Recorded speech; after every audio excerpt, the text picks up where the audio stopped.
everyone, it's Amy Phillips. You're in my kitchen and I am putting together a freezer meal today. This is Mediterranean chicken. And I've already got 2 pounds of chicken in my bag, and I always fold these edges down so that you've got a nice big opening to put things in. And we need to add 1 can of petite diced tomatoes, undrained. And this is our can opener that I love because it doesn't leave any sharp edges. You just go around until you feel a little click, go back to release, and then grab the lid. It doesn't want to grab it with this little beak. Oh man, it's being stubborn. Sometimes these are hard to get off of there, but these lids are just glued and vacuum sealed on. So I don't have any cut edges, that just breaks the seal. And then we're gonna we've got a 12-ounce jar of pitted Kalamata olives, or 10 ounce, and a 12-ounce jar of roasted red tomatoes. And I'm just going to drain these in the colander.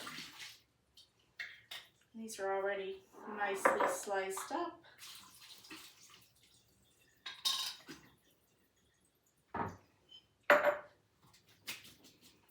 I should grab my cutting board so I don't end up dripping all over. I love that this big cutting board has a well on one side. The other side is flat, but this side will hold 3/4 of a cup of liquids. So then you just pour this in. Ooh, it does have some liquid in there. Probably hiding in those olives. So just get all that in there. And then it says to add feta cheese, but nope, not into the bag yet. So we're also going to chop some basil, and you can do that in the manual food processor, or this is our manual food processor, which I love. And that's what I'm going to use, except I got a bit of a mess here. Dripping everywhere. Well, not too bad, but okay. So this is our our twist and chop, and this has a nice blade inside of here. And I'm gonna save some of this for another recipe, but you need about 1/4 cup, so I'll hang on to that. And I just try to get the biggest parts of the stems out of there. Although with this, it doesn't really matter if they're in there or not, but just fluff those around in there. And then this lid just snaps on like this. You've got a drain hole, or not a drain hole, but a hole that you can add oil or liquid, some lemon juice, and a pour spout. So you set this on top of here, and you have to lock it on for it to turn on. And you can either just pulse or do it a lot. I don't want it too chopped up. I love that that blade is going up and down. I don't know if you could see that, but it goes up and down while it's spinning around. And then when I put this in the dishwasher, I always put the blade and then put this upside down on top of it. Just grab a scooped scraper to get this out of here. But that's a quick and easy way. If you don't have a food processor, you could just put your herbs in a large prep bowl and use kitchen shears. I prefer doing that over using a knife. It smells so good. Fresh basil. Yum. And then we're going to press 3 cloves of garlic. This is our little garlic press. You don't even have to peel your garlic. Just press it right in there. Ooh, it's hard garlic. Oh my.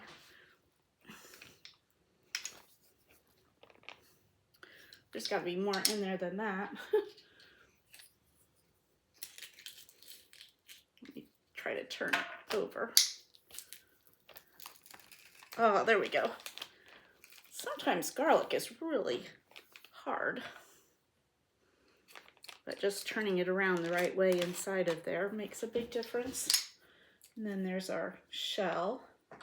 I'll put 2 more in here. Gosh, it's all really hard. It's like rock. Usually it goes through really easily. Okay. And I'm getting old. I don't have a whole lot of strength. But usually garlic isn't that tough. There, that one went through better. That was a tiny one. Get that out. And then we're going to add some balsamic vinegar. We need 2 tablespoons. So brand new bottle, I should have opened this first. You know what's really easy to use? The foil cutter from our wine bottle opener works really good to, well, maybe that won't fit on there quite.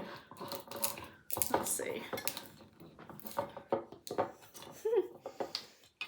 Okay, so pampered chef, not a perfect chef here.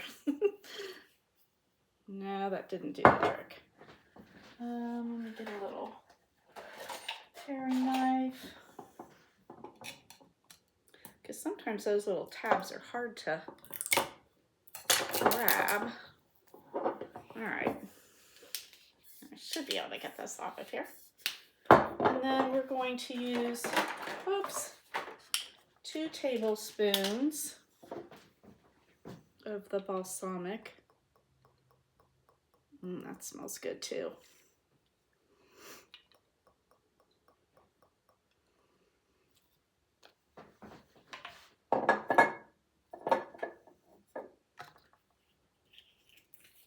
And 2 tablespoons of Greek rub, which I should have done that first,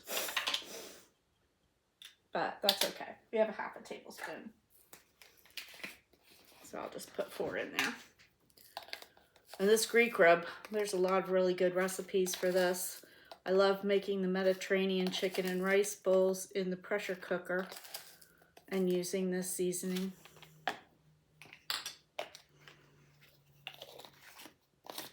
And I know if I usually tell people I write the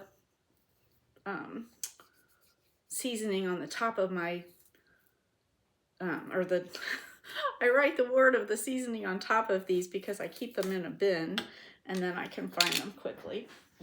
Okay, and then we need a 1/4 teaspoon of crushed red pepper flakes. Oh, well, wait a minute. Crumble. Yeah, I'll add all the bag. Crumble in the feta and add a 1/4. So I'm not going to do the feta because my husband is allergic to cheese. So I'll just add that to mine. And you want to go easy on these crushed red peppers because they can really add some heat, especially if they've got some little seeds in there. And that is it. So that's a really easy recipe to put together in here. And you can cook this in a pressure cooker or a slow cooker. So I would probably do it in a pressure cooker. But you want to get all the air out of here, but you want to kind of mix this up in here so it marinates too.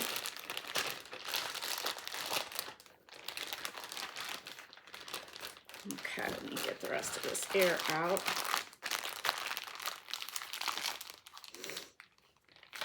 And then I'm going to kind of flatten this a little, and I'm going to put it in another bag that has the label on it. So you want to double bag things. That'll keep it from getting freezer burn in the freezer. And then you can reuse the outside bag too. And it's less likely to get broken in your freezer, but you want to flatten it out and then just stack your freezer meals on top of each other.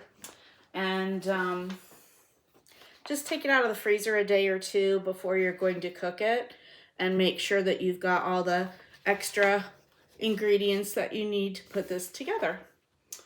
So that's it. I hope you're having fun with our freezer meals.